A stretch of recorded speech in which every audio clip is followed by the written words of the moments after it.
The Galactic Council chamber fell silent as Admiral Chen Wei stepped through the reinforced doors, her boots echoing against the crystalline floor.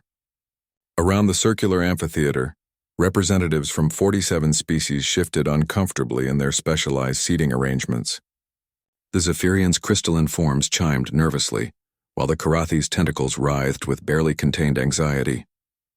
Just 6 months ago, these same beings had voted unanimously to subjugate Earth. Now they trembled.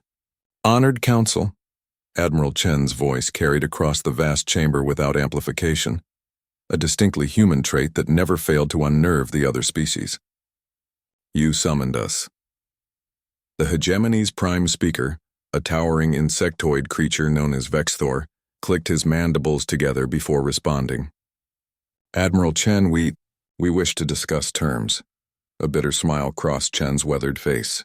"Terms? How fascinating. 6 months ago, the term was unconditional surrender. You demanded humanity hand over our homeworld, submit to galactic oversight, and accept the dismantling of our primitive and dangerous civilization." The prime speaker's compound eyes flickered. "We miscalculated." "Indeed you did." Chen walked slowly around the chamber's perimeter, her gaze sweeping across the assembled aliens. "You saw our small blue planet and thought us weak. You observed our fractured nations and assumed we were divided. You witnessed our wars and concluded we were savage." Ambassador Thys of the Eridani Collective, her scales shimmering with distress patterns, interjected, "Admiral, we acted based on established galactic protocols.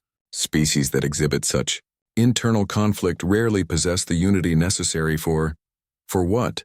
Chen's voice cut through the explanation like a blade. "For survival? For adaptation? For the kind of desperate innovation that comes from staring extinction in the face and saying not today?" The silence stretched uncomfortably.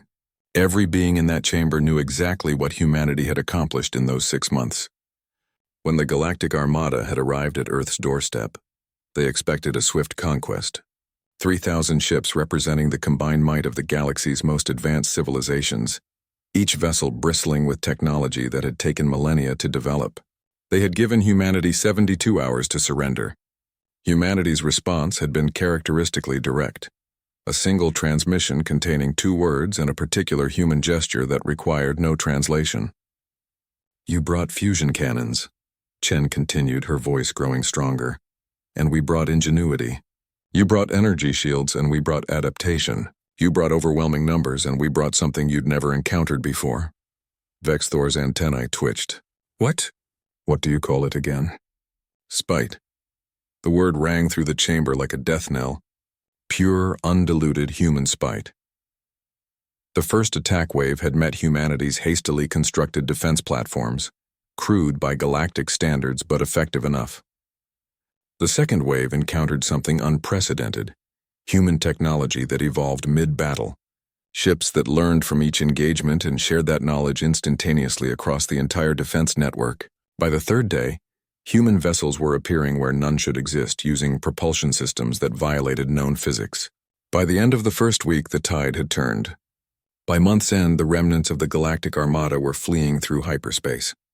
The Veltari Concordat, Chen named each species deliberately, masters of biological warfare for 50,000 years, reduced to begging for medical aid after our primitive nanobots adapted their plagues into beneficial symbiotes. The Veltari representative, a collection of writhing plant matter rustled in what could only be shame. The Karathi Empire, whose psionic abilities have dominated battlefields across the galaxy, found their mind control techniques turned against them by humans who apparently think so chaotically that we gave your telepaths literal headaches. A particularly large Karathi tentacle slapped against the floor in frustration. And the Zephyrians, Chen's gaze fixed on the crystal beings, whose energy manipulation technology was supposed to render our kinetic weapons obsolete. How did your homeworld's capital city enjoy its month without power? The Zephyrians' harmonic voices created a discord of embarrassment. Chen reached the center of the chamber and stood directly beneath the council's symbol, a representation of galactic unity. "You want to know what you truly miscalculated? You assumed that a species needs to be advanced to be dangerous. You never considered that a species might be dangerous precisely because it isn't advanced." She gestured toward the viewing port, where Earth hung in the distance like a small blue marble. Every human child learns the story of David and Goliath. Every human culture has myths about the underdog who refuses to yield. You brought the combined might of the galaxy against a species that considers impossible odds to be a challenge, rather than a death sentence. The chamber remained silent except for the nervous sounds of 47 species, trying not to meet her eyes.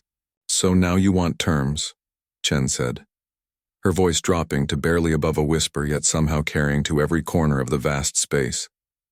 "You want to negotiate with the primitive species that just dismantled your armada, reverse-engineered your technology, and is currently holding 37 of your core worlds under what we politely call protective custody."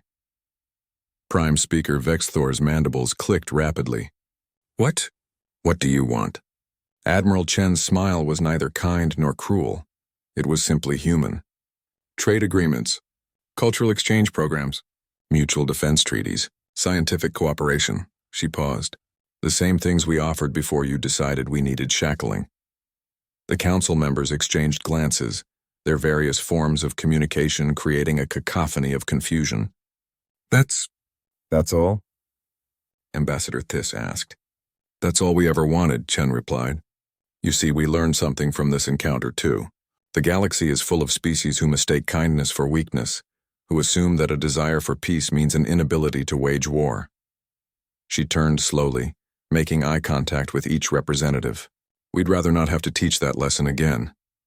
As Admiral Chen walked toward the exit, her final words echoed through the chamber. "Earth extends its hand in friendship to any who would take it. But for those who would try to put shackles on humanity..." She paused at the threshold. "While we've always been better at breaking chains than wearing them." The doors sealed behind her with a soft hiss, leaving the Galactic Council to contemplate the new reality. In their attempt to subjugate humanity, they had instead unleashed it upon the galaxy, and despite everything, the humans still wanted to be friends.